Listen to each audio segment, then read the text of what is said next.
I don't want my life to be in front of camera when those things are happening. Some things you wake up and you're like, I don't want to do this. The message is done. Move on. You're going to start sending out falsehoods because you are done. I had dropped out and I remember saying to my sister, this is never going to be my life. I love that. How do you want me to introduce you?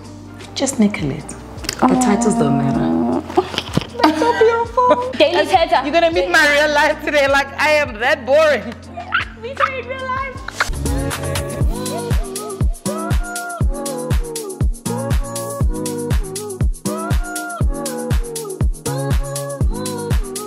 Hello honeys, welcome back to another episode of Between Takes. Today I am sitting with the beautiful Miss No Titles for the Day. She's just Nicolette. I can see a brand, just Nicolette, a handbag brand.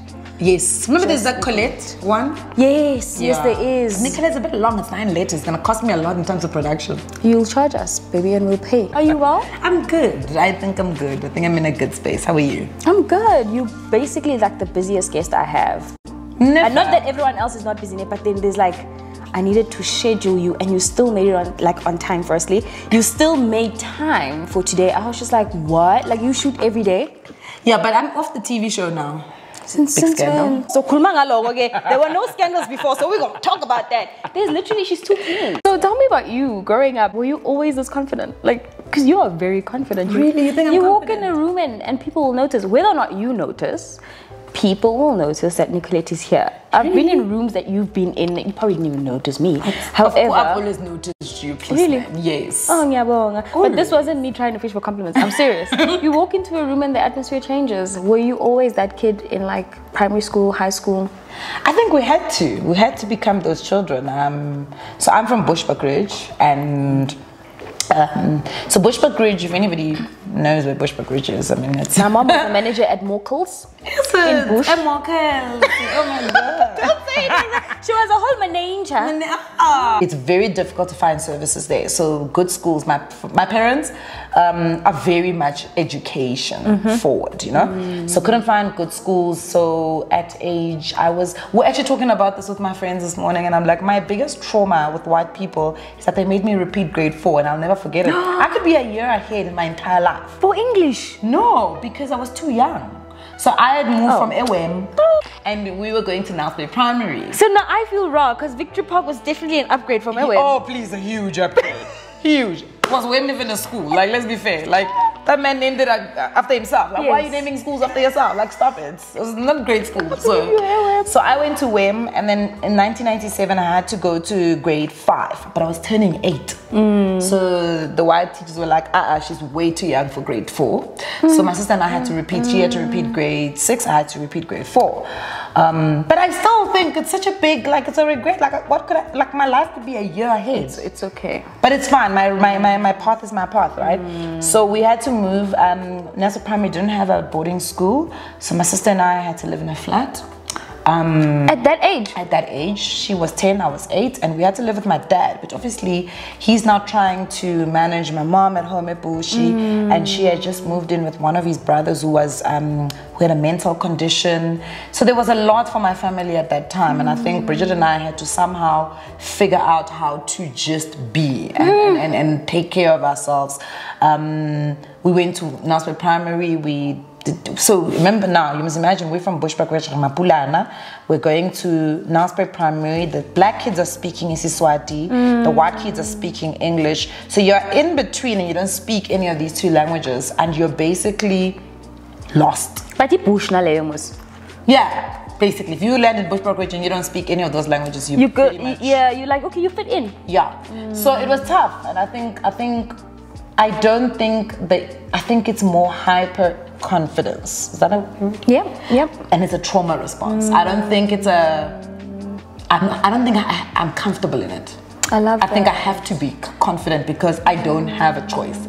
And also because when you don't have the perfect life and you are well aware of it, but everybody else around you is not, everybody expects you to put on this face and this cap and this, you are Nicolette to them, you're the financial bunny to them, but I'm still Nicolette to me. There's still a little girl in me that has not achieved some certain things.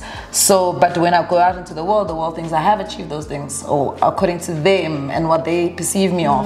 So I still have to now go out. Like I always tell people, one of my biggest conversations with people that are very close to me is, I'm tired. I'm tired of having to go out there. You didn't say that today. At least you're not tired. No, I'm not physically tired. I'm tired of the face I have to put on. I'm tired of having that hit deep. First and foremost, I'm very funny, and if you don't know that I'm funny, then something's wrong with you. But I guess it's because of circumstances. I can't be funny because people don't expect that from me. You know, so I can't be goofy because people don't expect that from me. So what do they expect? This big boss babe must arrive in spaces and confident. I'm just like, oh no. But I love that for you, because it is in those situations where you could have actually gone back in the shell and become a quieter child, without a voice, whereas today it's your voice that's ringing in the minds of young black people building. Is it though? Yeah. I definitely believe so. I think, sometimes. Why don't you believe it? Look, it's my voice, but is it authentically Nicolette? No, they don't need to know that. That's where the whole fake it till you make it a thing comes from, I think. But at the same time, that does not taint your seeds. The seeds that you've sown in the different ways that you have is because of that young child that's put in a situation where it's either they become vulnerable to the circumstance, or they stand up and say, I have no choice but to speak. I have no choice but to, and that's exactly why I said I love that. Even though to you, you're talking about your struggles, I'm talking about the success that you've built from that struggle. Because as a child at that age, you're literally at the mercy of the influences around you, and a lot of children succumb to that circumstance. But I also can relate to that, because I felt exactly like that when I moved to this big city, Cape Town, from Mpumalanga, where people are like Mpumalanga. Mpumalanga. You know, and where's that? Yes, yes. Do you guys have one of the provinces? What's wrong with you people? Do you have tar roads? Did you grow up in a farm? You know, like exactly. So I completely get you, and it's so beautiful that you actually got to also experience a real relationship with your dad without your mom while your mom is alive. Listen, that man is a hero without a cape. But I think, and here's the funny thing about my dad is that, look, I've had moments where my dad has showed up. Yeah. And it's been huge for me, right? My dad has always been a present father. Let's not even. That's exactly what I. Yeah, but I believe in him more than I believe in myself. Like, I think that man can do anything. I love that. That's not crazy. No, it isn't, because 8-year-old Nicolette needed your dad to be that, and he defined that. What do you mean?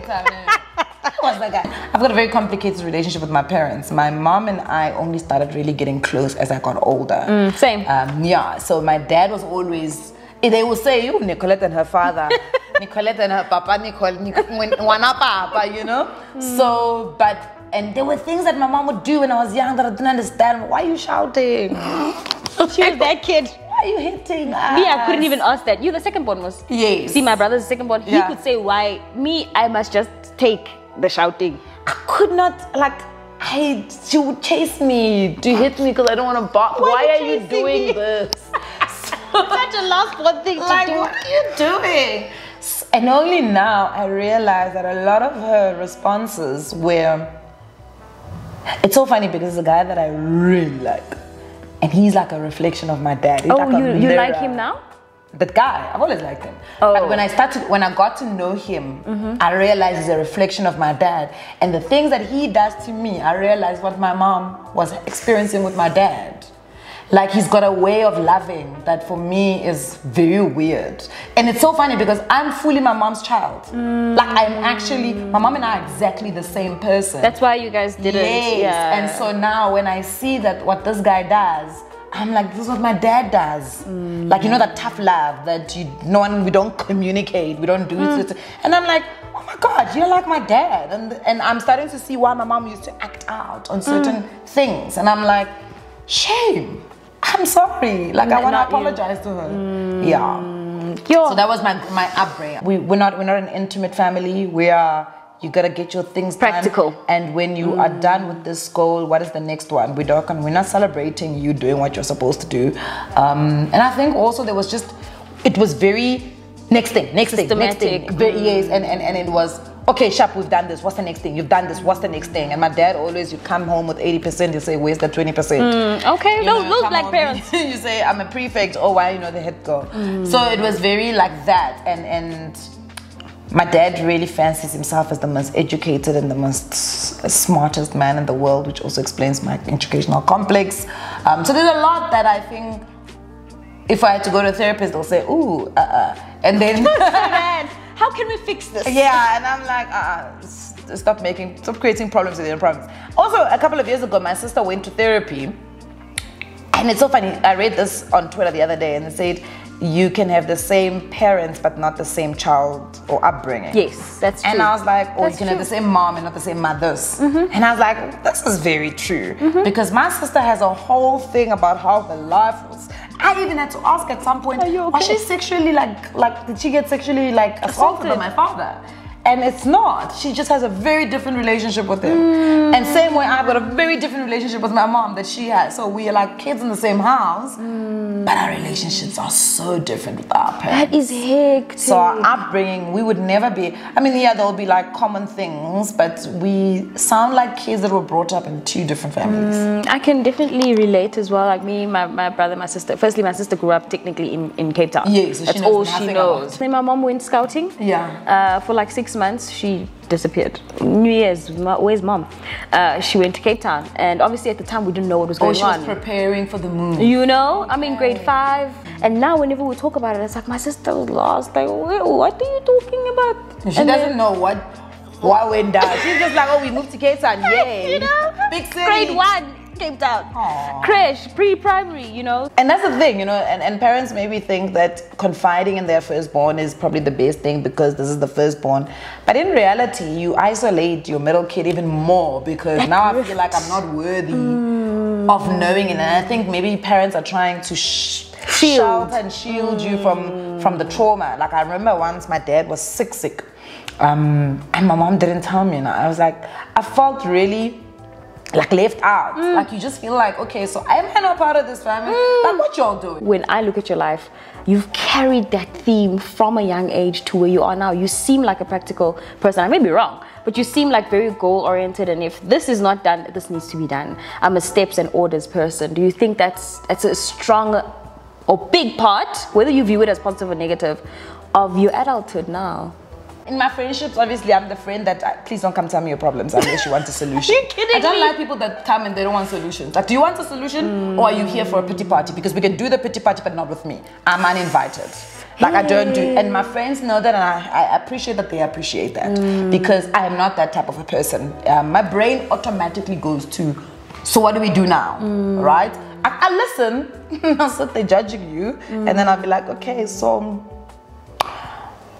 what do we do? Yeah, you know? Should I ask that question? Yeah, so and I know that sometimes people really do come to you not because they want a solution, they just want to be heard. And I know I'm not that friend. Wow. I'm also not the friend that is, so I've got, and I tell the story a lot, I've got this friend in Namibia, and she, when I arrive in Namibia, she's pre-planned my visit. She will come to the airport with champagne and it's chilled and she's got glasses, and then she will drive me and then we'll pass the shop. Do you want to stop in the shop? Do you want? I send her an Uber when she comes to Joburg. So that's, you see, and the thing is, it's not less love. It's just how I, you know, my sister and I, Bridget, have big fights because Bridget wants to be hugged. Bridget wants to be told she's loved. Bridget I'm the mushy sister. Oh no, y'all need to get it together. For firstborns, y'all need to. So I'm. When you got problems, come tell me. I'll fix them. That's how I show my love. And the reason why I went to therapy is because I'm very dismissive also. And I say to her, look, I'm dismissive in relationships. That's probably why I'm not really successful in relationships. But my problem is that I might become dismissive in work and in business, and I don't want that to deter my success, right? So you went there again for a solution. I went there for a solution, but I also went for business. You know, but I really. You are so practical. You went to therapy to sort out another problem. Yes, that's practical. Yes, so I needed her to tell me, how do I stop being dismissive? And then she wanted to go into my childhood, and I was like, this is not giving me a solution. It's wasting time here. So I think my biggest thing in life is that I've always had to be on the move. I've always had to solve the problem. I've always had to find a solution. For me, the realm is not emotion, spiritual, what. The realm is practical. How do we fix it? You know, all of the other things are just distractions. And I guess that's probably why I'm perceived the way I'm perceived, because generally you may not get. And I guess it's also working on my interpersonal skills, my soft skills and vulnerability and all of those things, but they have not shown any results for me, and that's probably why I don't prioritize them. Hectic. Are you ever vulnerable then in any relationship? I mean, more romantic, of course. I know you're not kinda right now, but I'm sure you have crushes, you've had relationships. Who are you in that relationship? Are you like, does he lie on your shoulder and cry on your shoulder? Or is it... Why is he crying? Okay. Do you cry on his shoulder? You know, for the amount of times I've had to ask Clementine, who's my psychologist, what is vulnerability? I don't know it. And I think that's me being very frank and very fair with you. I don't think I know what being vulnerable is because I'm a crybaby. Yeah. So everybody knows I'm a crybaby. So when do you cry? I cry all the time. I don't cry now. Like, I cry. Crying for me is an expression of my emotions there and then, but we've got to move on. Do you get what I'm saying? But do you understand that it's not just perceived that you are practical? You are practical. But also, you why cry. like, no, when you cry for practicality. No, I cry because that's my body that's what my body does. If my body didn't, it's like having your menses. Yeah. If my body didn't need to have my menses, if I had a choice in that matter, you wouldn't would let it happen. So crying for me, unfortunately, catches me off guard all the time. Like, I cry because at that moment, that's what my body has it's decided to do, and it's actually very distracting for me. I don't enjoy it. Let's do this and get it over with. So yeah, so I'm just like, okay. So even I was in the communication with somebody, I can't hold grudges. So if I'm upset with you, indaba yamanje sasa why so that's my thing. Like, I'm a very let's move on, and I don't know how to not be like that, you know. For you, given that you've helped other people, I mean, your book it goes into the basics and then touches on the complex. Yeah. But it's the fact that you say, look at your finances. There's a lot of people who don't look. Yes. Let me spend, but let me not look. Yes. So I would assume you look at yours. Oh no, I look, because remember, I'm controlling. Yeah. I can pay salaries, for instance, for the next 5 years. Because for me, that is important to plan ahead. So I know what's going to happen in the next couple of months. I know what's going to happen in the next couple of years. I'm very clear on that, right? So I do look. I look and I look and I look thoroughly, and then I look again. That's why and we assume you're great. But that's where the assumption comes from. We assume that because the minute you're aware of something, most of the time, I think even Owami once mentioned it in these interviews, you are able to evaluate and have a direction or decide, am I going left or am I going right? Yeah. I think what I did was I refused to be crippled by something that doesn't speak. Money doesn't speak. It can speak for you, but it doesn't speak. And I woke up one day and I realized, okay, so when I made my first money mistake, as educated as I was at that point, I then said, okay, but again, so like her. So how do we fix it? And I'm very obsessive. So the reason why I actually am in financial education is because I obsessed over it. It's not because... But this is why you can't deal with situations that are... Yes. So I was like, I'm not gonna fail at money. There's no ways. Come on. Oh yeah, sorry, hello. No. And then I realized, but you can learn this. This is actually easy. Because I think there's a big gap in our mindsets in this country. You know, there are clear paths to certain things. You want to drive? Most of us, when we first drive, when we get into the car, you think it's moving too fast. Oh my goodness, where's this? Where's the pedal? You know, but you learn. But because they've made it fashionable and they've made it legislation, it's two ways. So it's something you already are aspiring to drive. But then they legislated and say you need a license. That's true. Right? So the two things make it an attractive thing for you. And then you can get jobs because you've got a license. So it's attractive, it's packaged well.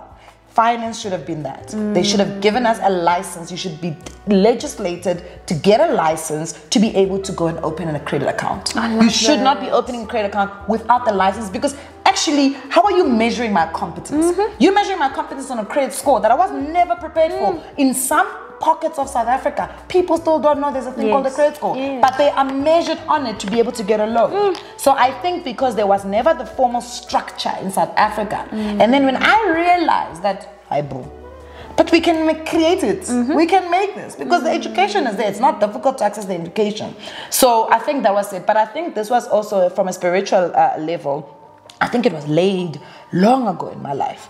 When I first went to varsity, my dad said to me, when he left me at Rhodes, he said to me, I'm sending you to Rhodes, not to come back and speak better English than anybody else, not to come back and tell us you went to Rhodes, not to come back and be this snob that you think you are now licensed to be. I'm sending you to Rhodes to collect information and bring it to people who will never have the privilege to be able to get that information. And it's so surprising because I went to Rhodes to study law and politics. And I struggled at Rhodes. I struggled. I actually left Rhodes with no degree. And then I came to Johannesburg and I had to sit up. If you've ever been low in your life, I was on the ground. I had dropped out, basically. I had no prospects. My dad was upset because remember, education is such a big thing for him. Deal breaker. I was sleeping on my sister's couch. And I'll never forget how it was a 1-bedroom. So she had a bedroom, but I was sleeping in her couch. And every morning you get off the couch and you have to fold blankets. And I remember that distinct memory is that people who used to do that in my mom's house were visitors. I was a visitor in the space. It felt like I was a visitor on the earth. You know, and my sister would say, and I had to wake up early because your sleep smells. So you now stink up the whole room. And you must open up the windows. Yes. So I had to wake up when everybody was waking up, even if I didn't have anything to do. And I remember saying to my sister, this is never gonna be my life. I love that. Every time I do something in my life, my sister always reminds me, she says to me, you remember you said you're gonna drive this car, you said you live in this house like this, you said you'll do this. You had no plan then. So I think for me, it's from a spiritual level, I always knew that it was going to happen because my dad said to me, go get information. I can't get information if I don't use the information. Absolutely. How do I tell people that information if I am not using it? So I do have a burden to make sure that whatever I say about finance, I need to have lived it. And I need to show that there is success in becoming financially literate. Because there's no point in becoming financially literate if I can show people what is the benefit of it. We can see the benefit of getting into a car and driving, but we often struggle to attach a benefit to becoming more financially literate. And that is why I overshare my life, my experiences, especially my financial decisions and my financial wins, not because I don't want a private life. Like anybody who knows me knows I've got a private life anywhere else. Girl, I want to know more about your private life, but you know, at the moment there ain't no action. So it's not like we can have access to that too. So that's why for me, you know, it's put your money where your mouth is. Yeah. You know? But you've always been that person, so it makes sense. So we know with the US coughs, we catch a cold. Where must we put our money today? My thing is you have to. You have to have a blueprint of saying in the next 5 years is what I hope to achieve. In the next 10 is what I hope to achieve. In the next 12 months what I hope to achieve. In the next 3 days is what I hope to achieve. Because the only way you're ever going to be able to make purposeful financial decision making is when you are clear on what it is that you want to achieve. So where you are putting your money now still needs to speak to where you want to be. Yes, we are currently struggling because the economy globally is bad. And look, there will always be the advisors, the tips, the guides. Having cash is king right now because somebody's going to lose their home, and yes, you're going to buy somebody's tears. Somebody, you know, investments are going to loosen up. If the market is going to be bearish for a long time, it's a sale in the stock market. So those things you will always hear, and those opportunities will always be there. That's my thing. I always say to people, opportunities are always there, yours. The question is, are they aligned to your strategy? Yeah. Because you can, it's like kicking a soccer ball on a football field. You can get the ball and it can be at your feet. Where are you kicking it to? Because we can kick it to each other. My own goal lab. Do you get it? We can kick it in the wrong direction. Having the ball is basically what the recession currently is right now. Is you may have the ball at your feet. What are you doing with it? Are you kicking it in the direction that you are trying to move your life into? What are you hoping to achieve? So when we are piggy. Look, I am 35 next year. The goal is to have 10 properties, rental properties. Where are we now? We at 7. Okay, we're close. So we're getting there. I wanted a holiday home. Where you buying? Everywhere in SA or? In terms of my properties, no. So I have a strategy. So I buy properties in one area. So I think 4 of them are in one specific complex. Gauteng? In Gauteng, yes. And my plan is to then use them as corporate residences for a corporate company. Oh, I love that. Yes, so that's sustainable income. Yes, because that's remember my trauma is to be in control. Yes. So I'm trying to control the next couple of years. So that's what I'm trying to do now. And then also my next step is now to start buying properties in line with my business. So like for instance, today I was inquiring on a property for my helpers. So I'm thinking in the near future I'm going to have a helper, a nanny. I don't really want them to live in my house, but I need an apartment for them. Close enough. Do you get it? So that's how my biggest issue is I'm very goal-oriented, forward thinking. It's good. It's good, yeah. So that's how I spread my money. I'm very big on just take. So it's so funny because people think my project that they see now are projects that are now happening now. No, no. I agree with you. That's me too. A lot of my stuff. Books were written before they were published. Animation was thought of before it was even art. You know, so there's a lot of things that I've done that it's parked.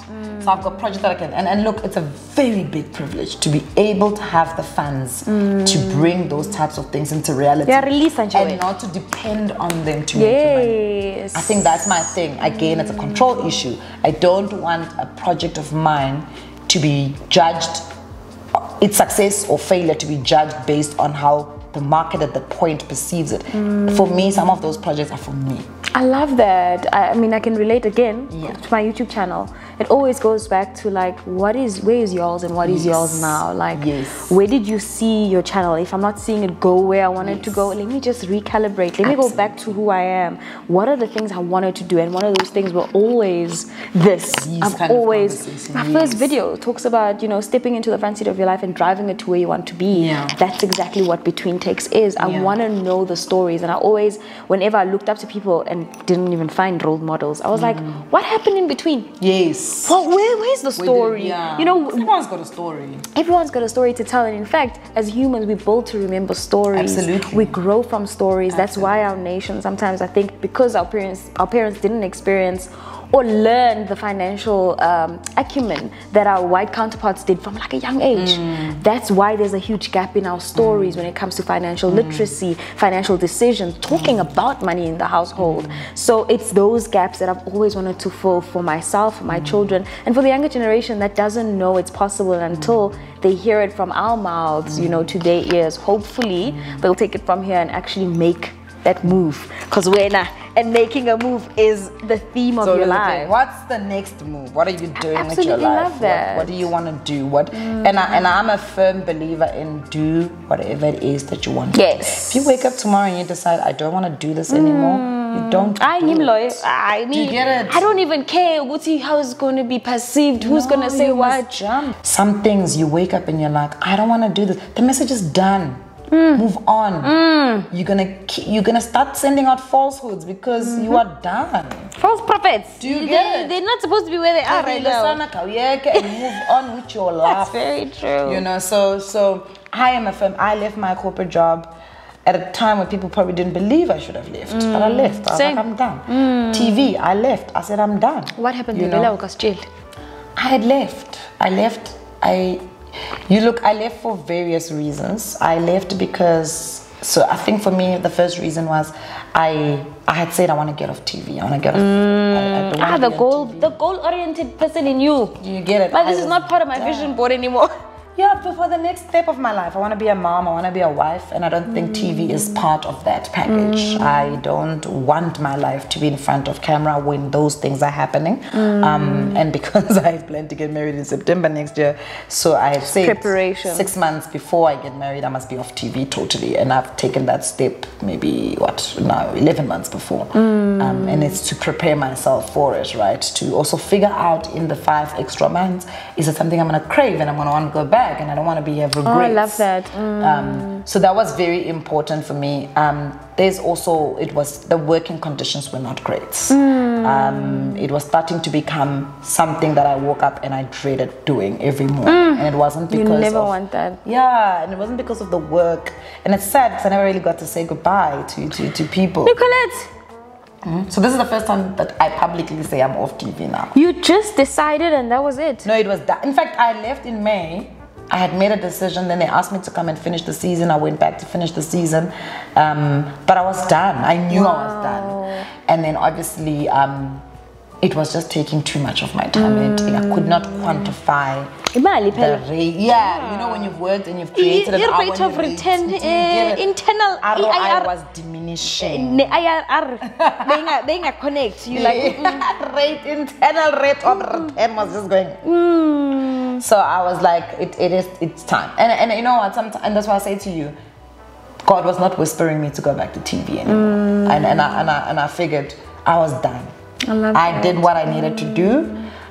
You've served your purpose there, and it's time to move on. Will I go back to TV? Maybe. If there's another message I need to go and relay. I'll chat to the husband and see. Yeah, you know, my husband and I have decided that we can do this TV thing again. Yeah. So at the end of every episode, I basically ask my guests to ask me a question. What do you want to know? Like absolutely anything.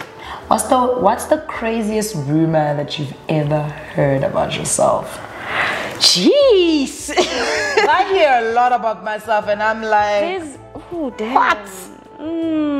People hear these things from. Jeez, it depends. Oh, recently I heard that I apparently started troll accounts and was trolling someone. Exactly. Where am I going to get the time? All I ask myself is, where am I going to get the time? Allegedly. So apparently someone said or insinuated. Troll account girl, look at my account. Like, and that's the thing. I'm like, who has the time? I have my client's account. This is my client's account. Yes. And like Fairzies, I've got my husband's. Yeah. Why? I've got my business. It's like, wait, who has the time? And also, I don't know if influencers would do this. Also, do you know enough about someone to troll them? Like, that's all I say to people. Why would I want to know that much? You don't know your lives, eh? So apparently, somebody insinuated it, but maybe that person didn't even insinuate it was me. People just assumed, oh, lo muntu point of Yolz. So I heard it 3-4 days ago, and I laughed, and I was like, damn. People. This is like the recent. That's what I'm saying. That's the recent one, and I laughed because it's just really funny how one can make a story like that and it sounds believable, but also because there's no proof, at the same time opinion has become the news. Yeah, look, so, I date people that I've never dated. Opinion is the news. Just because someone thinks you look good with that person. And it's so weird how people fill gaps. Yes. And it's a filler. It makes sense. In the absence of information. But this is what I always say to people. Just ask. Just ask, yeah. Ask. Yolz, did you start a troll account? Yolz, do you have beef with this person? Yolz, no. Then it's easy because then I know you have no modus operandi to do that. Then I don't know, but that's the craziest thing that I've heard. Horrible. No, I think the best thing is I'd rather people make up stories about me than my family, my husband, my child. And it'd rather be so crazy and absurd that it doesn't even affect me. People make up things. So for me, as long as it doesn't touch too close, because a lot of the people, like your dad, in as much as, yes, he's in government, they don't choose to be in your news. Your family doesn't choose, okay, your sister's in your book, but still, she's really she's in there. She wrote the book. I wrote the book about her. I wrote the book about Bridget. You know, I'm reading the fine lines of my medical insurance. I'm like, I'm so Bridget. So essentially, if anyone trolls her, you're probably gonna feel it. Oh no, we will. You see, okay. It's not even just earrings or exactly. Exactly. So I think for me that's my filter. Like as long as it doesn't touch, I don't care what anyone says about me. Tomorrow that person can love me. I've met people who've actually said things about me, mean things that they mean. For a picture, a hug, a kissy. Someone else said, I know that I told you. Advice. Oh, hey. Sorry. I've seen this your handle hug you up, but that's just Twitter. I'm like, hey, just tweet. We just tweet. You know? Yeah, no, people are very weird. So it doesn't really bother me because at the end of the day, if I can come home to a warm meal cooked by my husband, Faiz hugging me. Cooked by my husband. And we are watching TV. No, he's too young. He's 17. He's 17. Yeah, 17 is a little too young, but I don't mind dating young. But I do have the other account that I showed you. He's good. Yeah, he's in South Africa. He's here to settle. He's single. And he's looking for someone really smart. So I can organize a date. So we're going to take this off air. Thanks, so thank you for coming over and sharing your story from a bushy. Yatin. I feel like